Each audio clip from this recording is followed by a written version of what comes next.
Transitively back again, second week of the EPL. This week, starting on Friday, with Chelsea beating West Ham 5-1 at the London Stadium. We'll try to make sense of this one. Few things we learned from this one from the late news. Withdrawal of Cole Palmer from the starting 11 through injury, and of course the setup of Chelsea, Pedro, his impact in his new role, and Caicedo, of course, and the importance of Cucurella in this Chelsea setup. And something that Maresca needs to change. He's been stubborn about, but I think this game has shown him that this is what he needs to do. I have been calling for that, and I saw it in the Club World Cup, but he changed it again in the first game of the season. So let's jump onto this one, starting with Cole Palmer withdrawing and not being available for Chelsea because of injury. And which takes me to my second point, Pedro. Pedro, I had told man, like if you watched our preview of this weekend's games, that Pedro is a fantastic player. He's not a prolific striker, but a very, very good footballer. And he can as well operate behind the main striker. In this game, Maresca went with Pedro playing the 10th position because of Palmer's absence and playing Delap as the top striker. Delap ended up not scoring any goal in the 5 goals, but Pedro got one and got 1 assist. And what I mean by this is, Palmer, I've said it for a very long time, that Palmer is not a central midfielder, he's not an attacking midfielder. He has eye for goal, he can pick a pass, but I don't think his all-round play is suited for that position.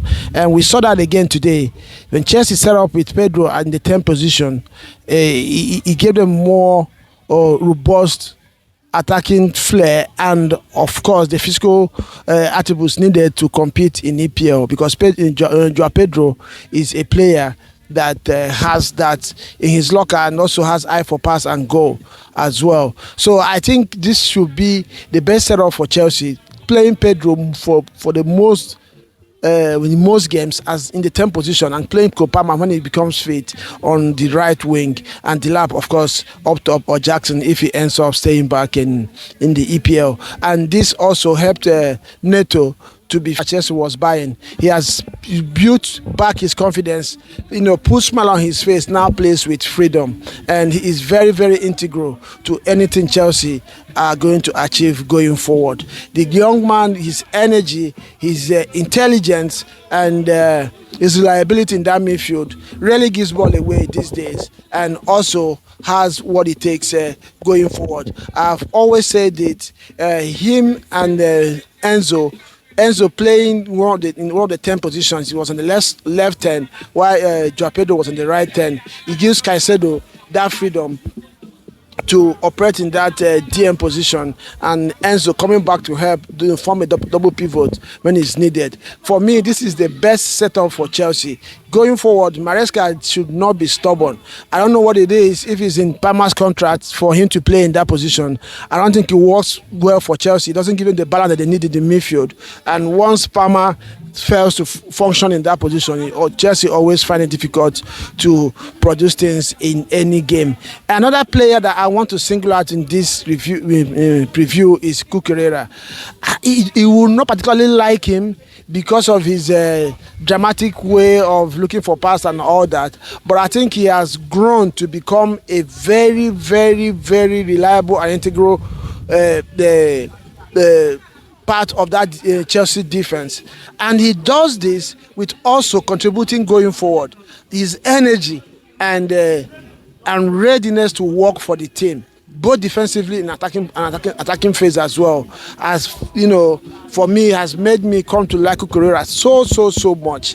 He as long as he can stay fit and Caicedo stays fit, I guarantee you that this Chelsea team is going to go places. And with Joao Pedro continuing with this form and playing most of his games from that 10th position, Chelsea will be a very, very hard nut to crack this season.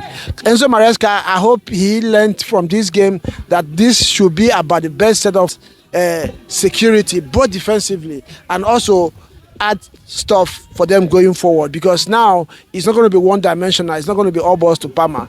Now they have flair, Neto attacking from the left wing, Pedro doing his stuff from the right 10 position, and of course Enzo Fernandes also making those late runs from the left-hand position. So yeah, Chelsea looks like a team that is going to be very stubborn this season, and you have to watch out for them. Presently, they have 4 points, and we move on. So let me know what you think in the comment section. Do you think Kopama should continue to play in the 10th position when he comes back, or is this going to be the template for Chelsea going forward? What's your opinion, and who was the man of the match for you in this game? For me, it's going to be Caicedo. Between Caicedo and Joao Pedro, I will pick one of them because they are key to this win for Chelsea, and I will see you again next time.